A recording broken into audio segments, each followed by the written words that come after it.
응? 거기 계세요.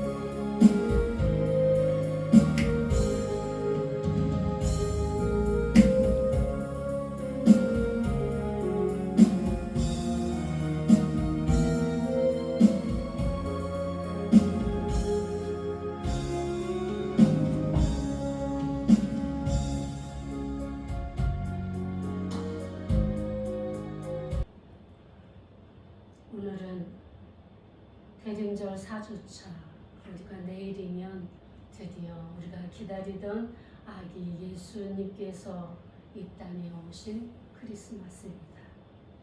전 세계 사람들이 이 날을 기뻐하며 즐거워하는 날입니다. 아이들은 산타클로스 할아버지가 가져다 줄 선물을 기다리며 즐거워하고, 청춘 남녀는 이 날을 자신들의 그 사랑의 날로 생각하는 것 같습니다. 그리하여 무슨 의미인지는 모르지만 모두가 어쨌든 즐거워해야 하는 날로 생각되어져 있는 날입니다. 예전처럼 상흔에 밀려 온통 거리가 휘황찬란하거나 캐롤로, 그것도 진정한 아기 예수 오심을 축하하거나 감사의 노래가 아닌 장난스러운 그 연예인마다 음반을 만들어 돈 버는 수단으로 불리워지던 그 노래마저 사라져버린, 그래서 그나마 크리스마스라는 날의 이미지나 보여지는 현상조차 점차 시들해진 지금, 우리는 어떤 생각을 갖게 되는 것입니까? 예수님을 안 믿는 사람들은 차치하고, 예수님을 믿는다고 하는 소위 그리스도인들은 지금 무슨 생각으로 크리스마스를 기다리는 것일까요? 그런 생각을 해봅니다. 과연 우리 그리스도인들은 예수님이 왜 사람의 몸을 입고 이 땅에 오셨는지, 그 진실을, 그 사랑을 제대로 알고는 있는 걸까? 그래서 우리가 예수님을 믿어야 할 이유와 믿는 자로서의 삶의 태도나 방식을 우리가 삶으로 녹여내야 하는 필요성에 대해서 이해는 하고 있는 걸까? 그런 생각이 듭니다. 왜냐하면 오늘을 살아가는 우리의 모습이 결코 칭찬받고 칭송받고 존중받는 그리스도인들이 아닌 현실이 있기 때문인 것입니다. 우리가 정말 예수님을 믿어야 하는 그 이유에 대해서, 왜 크리스마스를 기다려야 하는지에 대해서 우리가 제대로 인지하고 있다면, 과연 오늘을 사는 우리가 이런 욕을 먹는다든가 쓴소리를 듣는다든가 하는 일은 있지 않겠습니까?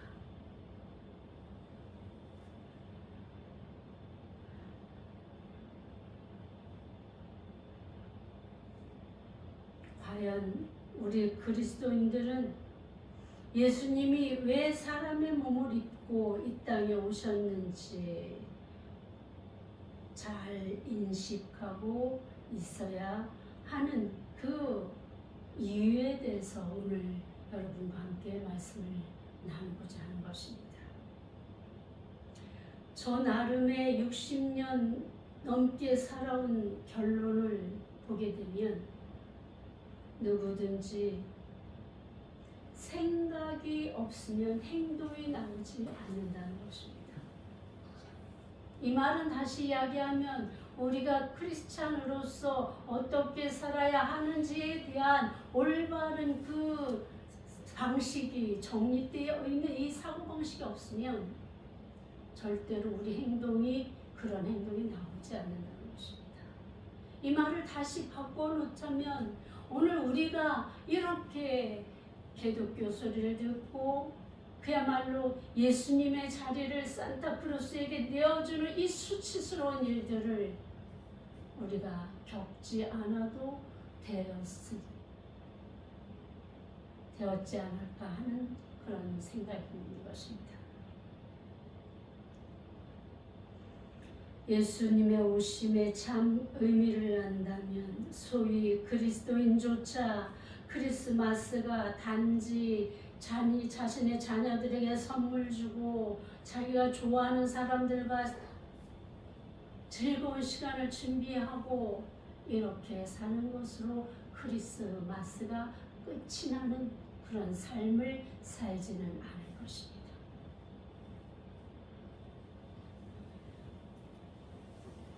저는 정말 이 크리스찬들이 크리스마스에 대한 올바른 인식만 제대로 정립이 되어 있다면 우리의 인식은, 우리를 향한 평가는 현저히 달라지리라는 그 생각이 드는 것입니다. 매번 들었던 이야기지만 그 이야기가 왜 우리의 마음속에, 우리의 생각 속에 자리 잡지 못하고 떠나버리고 한쪽 구석에 숨겨져 버리는 이런 일들이 일어나는 것입니까?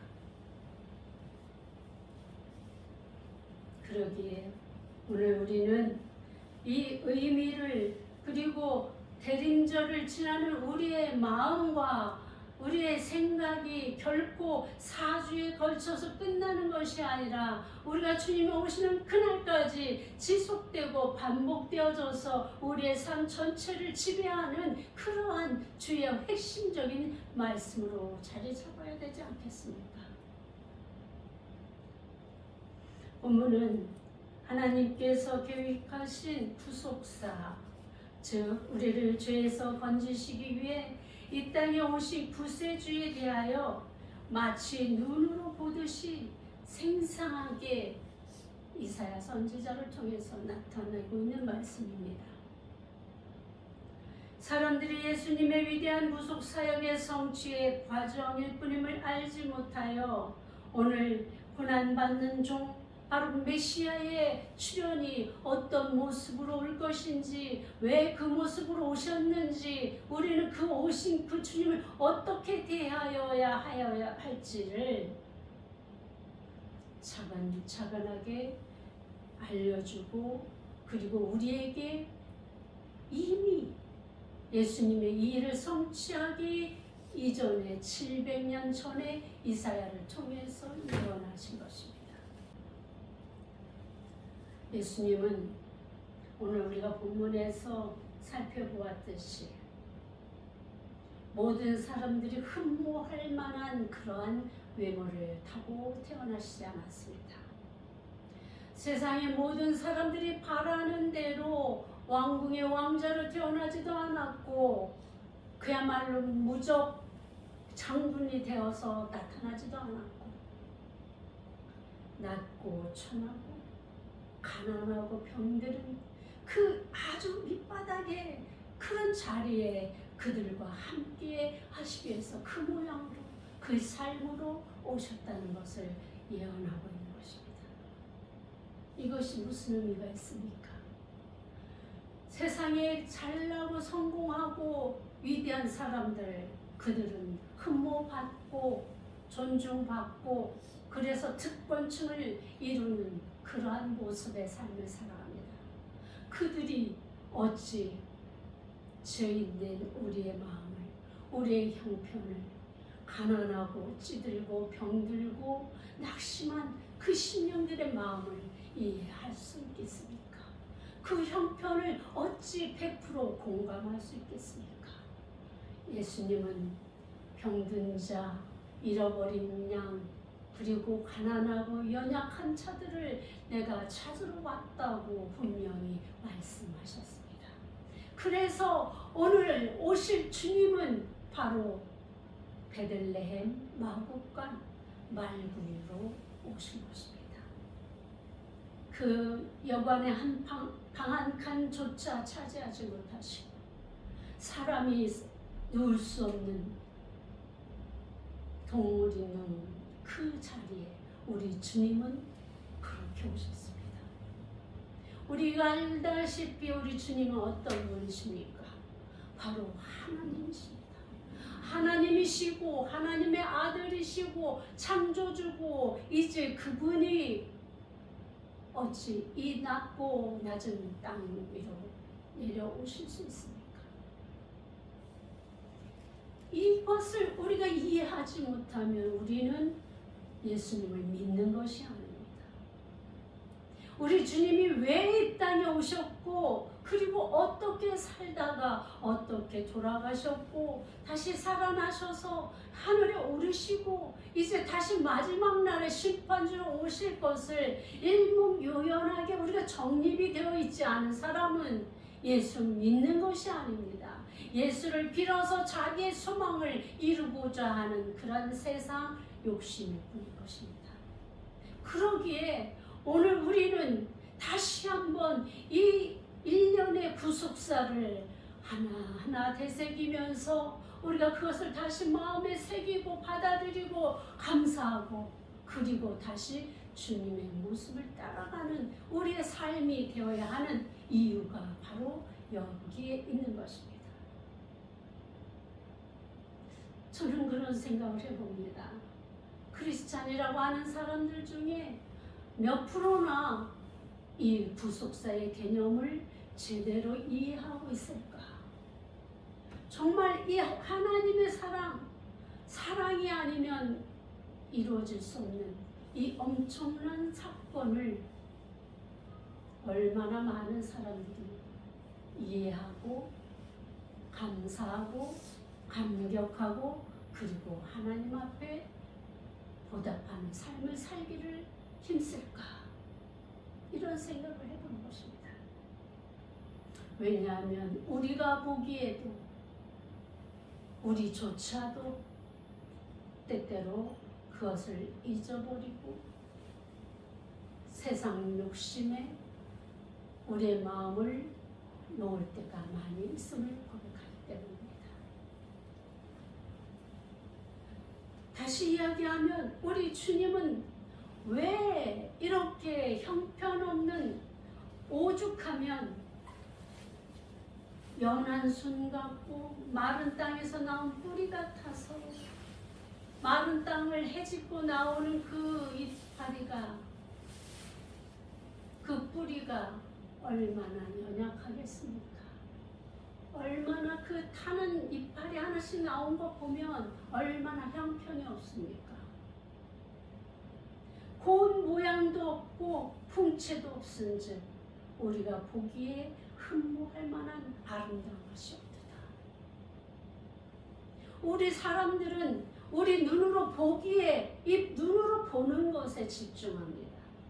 보기에 흠모할 만큼 훌륭한 외모를 타고난 사람은 그 속이 아무리 사기꾼이고 더럽고 추악한 그런 것을 마음에 품고 있을지라도 그들을 쫓아다니며 그들을 칭송하며 그들과 함께 친화하려고 애쓰고 힘쓰는 것을 보지 않습니까? 주님은 우리의 중심을 보신다고 하셨습니다.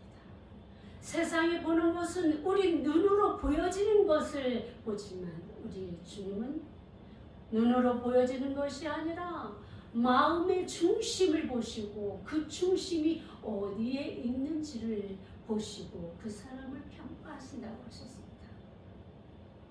여러분의 마음은 어떻습니까? 여러분도 눈에 보이는 그것에 집중하고 계십니까? 아니면 진심, 진리, 진실 이것을 마음에 품고 그것을 기준으로 살아가고 있습니까? 우리 주님은 그래서 멸시를 받아서 사람들에게 버림을 받았다고 간구를 많이 겪었고 질고를 아는 자라고 이렇게 멸시를 당했다고 기록하고 있습니다.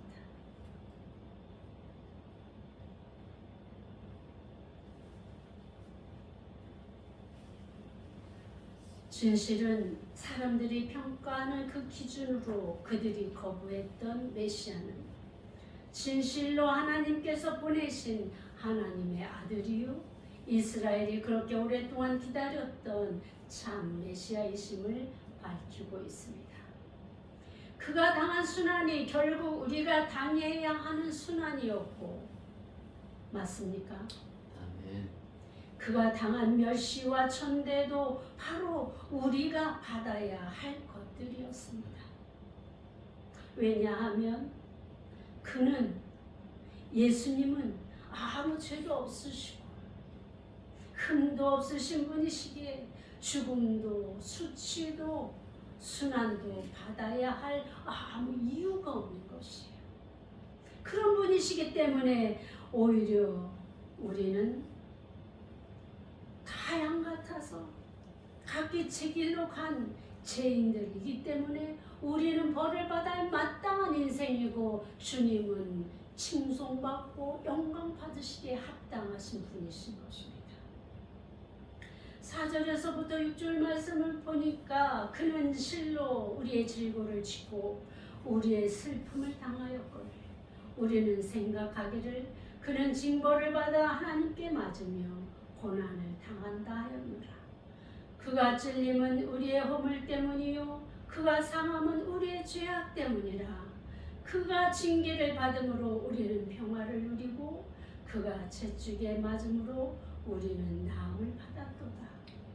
우리는 다 양 같아서 그릇 행하여 각기 제 길로 갔거늘 여호와께서는 우리 모두의 죄악을 그에게 담당시키셨도다.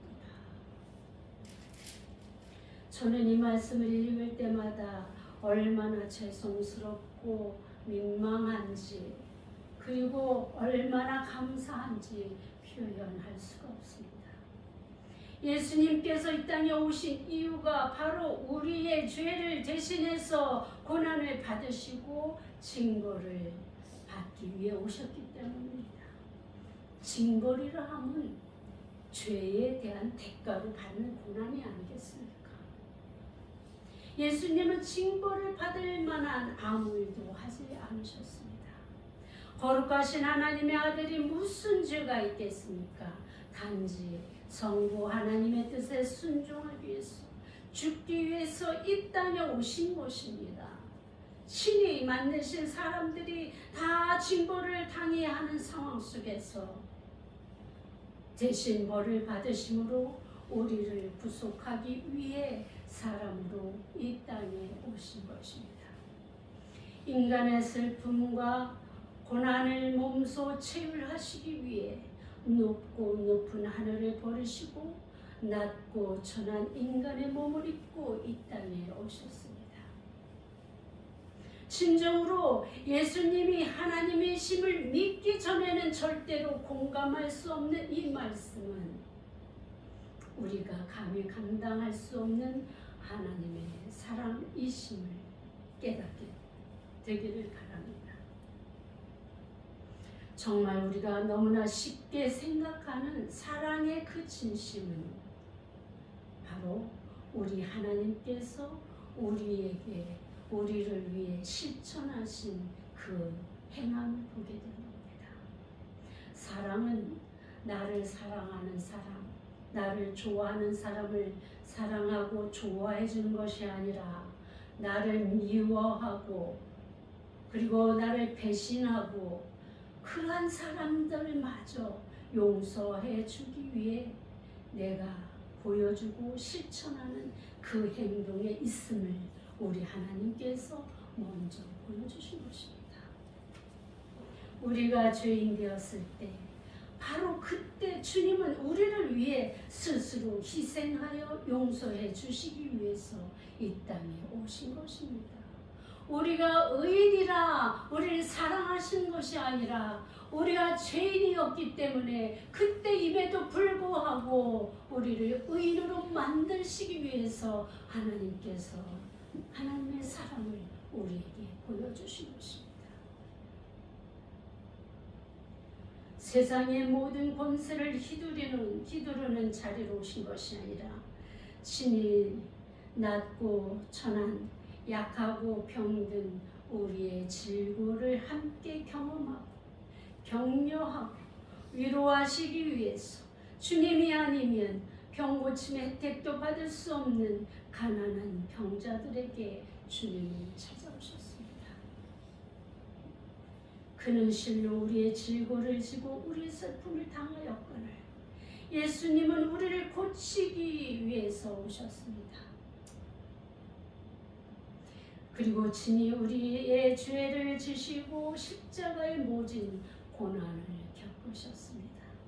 주님은 이 땅에 오심도 이 땅에서 떠나심도 그 목적은 바로 하나님 아버지의 공의를 채우셔서 우리를 하나님의 백성으로 구속하기 위함이셨습니다. 사람은 하나님을 떠나버렸습니다. 이것이 가장 큰 죄입니다. 하나님을 믿지 않았습니다. 바로 하나님께서 죄라고 칭한 그 가장 우선된 것이 바로 이것입니다. 하나님을 믿지 않고 하나님을 떠나버린 것. 이것 때문에 우리는 죽어야 마땅한 죄인이 된 것입니다. 하나님을 떠나버린 자, 하나님을 믿지 않는 자, 하나님과 함께할 수 없는 그들을, 우리를 하나님과 함께할 수 있는 그 자리로 이끄시기 위해서 우리 예수님께서 화목제물이 되신 것입니다. 구약에서 제사의 방법을 보게 되면 죄를 지었을 때 반드시 제사를 드림으로, 제물을 바침으로 그 죄를 사함을 받았습니다.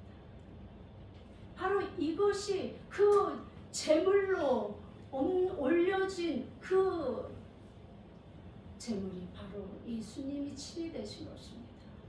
그러니 어찌 우리가 감사하지 않을 수 있겠습니까?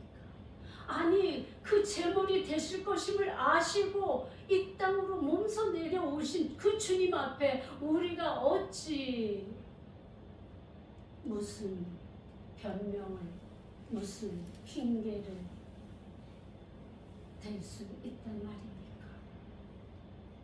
우리는 당연히 하나님을 믿어야 되는, 그래야 사는 그런 인생입니다. 왜냐하면 하나님께서 만드신 것 때문입니다. 부모가 자녀를 낳았음에도 불구하고 그 자녀가 그 부모를 떠나려고, 그리고 부모를 부인하고 그렇게 한다면 그 관계가 어찌 유지될 수 있겠습니까?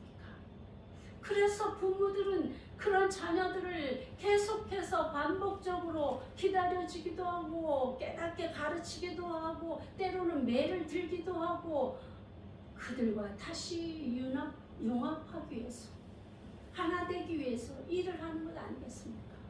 이와 마찬가지로 바로 하나님도 우리에게 그 일을 행하시는 것입니다. 친히 자신의 아들을 희생 제물로 드려주는 하나님의 우리를 향한 그 사랑을 우리가 다시 확인하고 우리도 그 사랑을 고백하는 그런 인생으로 나가야 하는 것이 바로 크리스마스의 진정한 의미라는 것입니다. 어떻게 예수님의 사랑을 전하고 그 사랑의 감사와 감격은 사라지고 자기의 사랑하는 사람들에게 선물을 주며 기뻐하며 자신들만 행복하기를 바랄 수가 있을까요?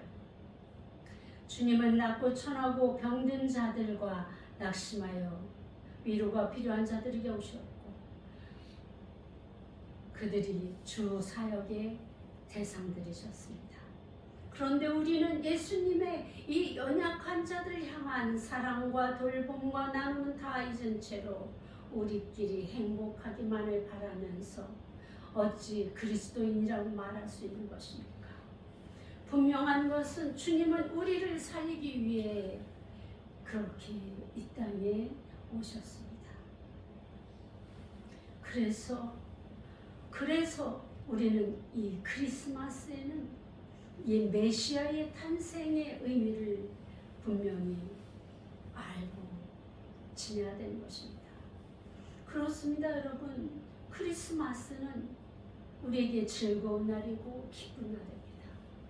왜냐하면 우리가 다시 살아나는 날이고 우리가 다시 하나님의 자녀로 회복할 수 있는 기회를 주시기 위한 첫 시작이었기 때문입니다. 그래서 크리스마스의 기쁨과 즐거움은 하늘에서 주는 것에 기쁨과 즐거움이 우리에게 있어야 하는 것입니다. 세상에서 즐기는 그 기쁨과 그 즐거움이 아니라 하늘로부터 내려오는 그 은혜에 대한 기쁨과 감사와 그리고 즐거움을 우리가 나누어야 되는 것이 맞습니다. 하나님 아버지와 아들의 그 슬픔과 희생은 기억조차 하지 않은 채 우리만 즐거워하는 이 잘못된 해석이 우리에게 오늘 문제가 되는 것입니다. 어느 날 하나님 기도 중에 하나님께서 십자가에 달리신 예수님의 모습을 보시니 너무나 고통스러워하시고 슬퍼하시는 마음이 저희 마음에 읽혀졌습니다. 그것을 느끼는 순간 저는 정말 주님을 바라볼 우리 하나님의 그 아픔 속에 우리가 살아났음을 얼마나 감격스러운지 눈물로 고백하고 감격하고 지금도 그 감동이 여전히 저에게는 남아있습니다. 이 날이 그런 날입니다. 그날의 시작입니다. 하나님께서 그 아픔과 고통을 우리 주님께서 그 겪은 그 수치와 멸시와 고난을 겪기 위해서 이 땅에 주님을 보내신 날이고 오신 날입니다. 그러니 어찌 이 날이 세상의 즐거움과 기쁨을 나누는 날이 되겠습니까? 우리는 우리의 영이 살아나고 우리의 심령이 다시 주님의 자녀가 된 건 그것을 기뻐해야 되는 그 이유를 우리가 다시 한번 우리가 확인하고 그리고 마음 심리에 새겨서 이 날이 과연 어떻게 보내는 것이 합당한지 구별하시기 바라는 것입니다.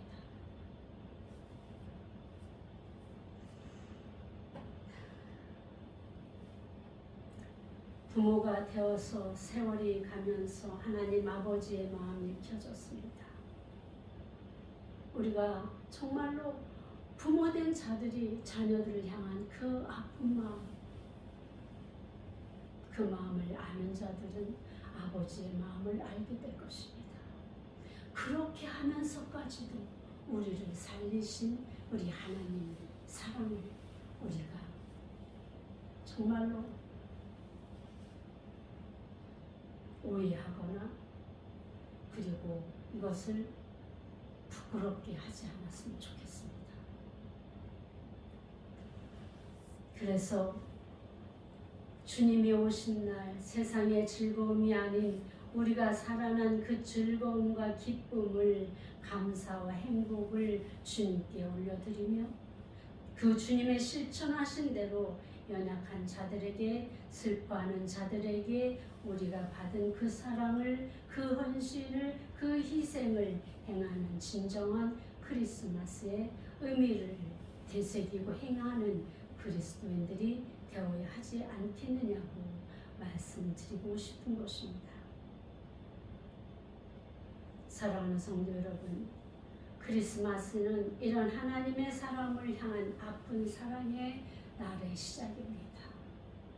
그러기에 우리는 세상에 나가 이 사랑의 주인공이 나심을 진실한 말로 사랑을 나누는 삶으로 그리고 주님을 찬양하는 노래로 외치고 선포하고 전해야 하지 않겠습니까? 제발 우리 자녀들만이라도 산타가 선물 주는 날로 여기지 않도록 우리 삶으로 가르쳐 주십시오. 주님이 하신 것처럼 주변을 돌아보며 저들에게 나눌 수 있는 사랑을, 마음을 우리 자녀들에게 보여주며 가르쳐 주십시다. 이날은 진정 우리를 위해 아기 예수께서 친히 낮고 천한 곳으로 오신 날이며, 그래서 우리는 예수님께 감사하는 날로 인지하도록 그렇게 가르치십시다. 우리가 먼저 그렇게 인식하고 주님만 전하는 그런 성탄절이 되도록 그렇게 살아가십시다. 이것을 진짜로 믿고 주님을 높이는 성탄절이 되시길 바랍니다. 누가복음 4장 18절에서 19절을 보니 주의 성령이 내게 임하셨으니 이는 가난한 자에게 복음을 전파하게 하시려고 내게 기름을 부으시고 나를 보내사 포로된 자에게 자유를, 눈먼 자에게 다시 보게 함을 전파하며 눌린 자를 자유롭게 하고 주의 은혜의 해를 전파하게 하려 하시리라. 주님께서 친히 자신의 할 일을 예언하신 이사야의 글을 회당에서 선포하신 말씀입니다. 바로 오늘 대림절 4주를 맞는 예수님의 오심을 기다리는 우리에게도 요구하시는 말씀이 아니겠습니까? 가난한 자에게 복음을, 포로된 자에게 자유를, 눈먼 자에게 다시 보게 함을 전파하며 눌린 자에게 자유롭게 하여 이 모든 것이 주의 은혜임을 전파하는 삶으로 주의 은혜에 조금이나마 보답하는 인생을 건설해 나가시기 바랍니다. 기도하겠습니다. 아버지 하나님, 정말로 우리들은 왜 이렇게 모자랍니까? 우리들은 왜 이렇게 잘못된 생각들을 많이 합니까? 그저 눈에 보이는 세상 것에 미혹되어서 그들이 하는 대로 크리스찬들조차 따라하며 그들과 함께 세상의 즐거움을 쫓아 살아가는 우리의 모습을 용서하여 주옵소서. 이제 오늘 주님의 오심의 그 확실한 아버지의 의미를 우리가 바로 알아싸우니 이 말씀 붙들고 우리 아버지 하나님의 사랑과 예수 그리스도의 그러한 사랑을, 희생을 우리가 기억하면서 절대로 이날을 그야말로 세상의 날로 여기지 않고 하나님이 주신 그 은혜의 그 기쁨을 나누는 그러한 저희들이 되게 하여 주옵소서. 예수님 이름으로 기도하였습니다.